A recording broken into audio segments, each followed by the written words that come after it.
Welcome back to my YouTube channel Lord Shiv Shakti 9। आज मैं जानकारी लेके आई हूँ मंगल गौरी व्रत के ऊपर। मंगल गौरी व्रत क्या है, आइए जानते हैं इसमें, और इस व्रत को कैसे रखा जाता है, कौन कौन लोग इस व्रत को धारण कर सकते हैं और कितने साल तक के लिए व्रत उठाए जाते हैं, क्या नियम क्या अनुष्ठान इसमें लिया जाता है, क्या संकल्प लिया जाता है। आइए शुरू करते हैं इस व्रत की विधि विधान से पूजा। मैं साक्षी शर्मा, लॉर्ड शिव शक्ति 9।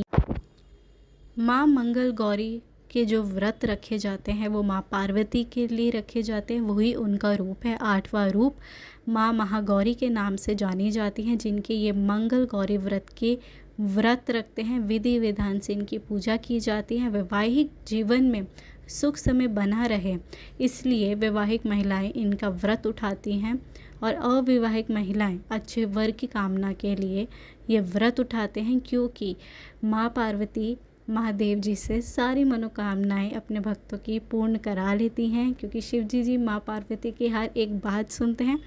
इसीलिए भक्त लोग माँ पार्वती जी के व्रत उठाते हैं। पर इनके व्रत जो हैं कुछ नियमों का पालन करना पड़ता है। सावन के महीने में जितना महत्व सोमवार के व्रत का है उतना ही महत्व माँ मंगल गौरी के व्रत का भी है, जो मंगलवार के दिन रखा जाता है। ये दिन भगवान शिव की अर्धांगिनी माँ पार्वती को समर्पित है। मंगल गौरी के व्रत 5 साल तक किए जाते हैं, लगातार किए जाते हैं। और अगर जिन लड़कियों की शादी हो जाती है उनको अपने ससुराल में भी ये व्रत नियम पूर्वक से करना पड़ता है। जैसे कि 2 साल आपने मायके में किए तो 3 साल आपको वहाँ पे करने पड़ते हैं, और वैसे ही नियम पूर्वक आपको चलना पड़ता है जो आपने नियम बना दिए हैं। उसके बाद ही जाके आप उनका उद्यापन कर सकते हैं। इस व्रत में सारी चीज़ें 16 होती हैं, 16 ही आपके श्रृंगार होते हैं, 16 ही चूड़ियाँ होती हैं और 16 ही बातियाँ ही लगती हैं।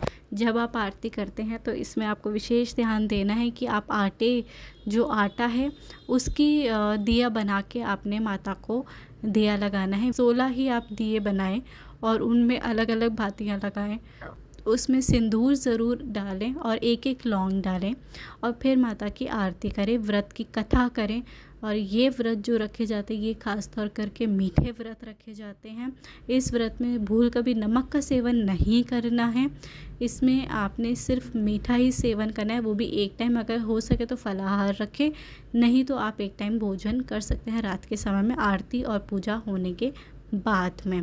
इस व्रत में सबसे पहले आपने सुबह उठते ही घर की साफ़ सफाई करनी है, गंगा जल से छिड़काव करना है, माँ पार्वती के मंदिर में जाके माँ को लाल चुनरी अर्पित करनी है, श्रृंगार का सामान अर्पित करना है, और सारी सामग्री 16 ही होनी चाहिए। ये खास तौर पर ध्यान रखिए। आइए शुरू करते हैं कि व्रत कितने दिन पड़ रहे हैं। ये व्रत पड़ रहे हैं पहला जो 23 जुलाई को, 30 जुलाई को, 6 अगस्त को, 13 अगस्त को ये व्रत संपन्न हो जाएंगे।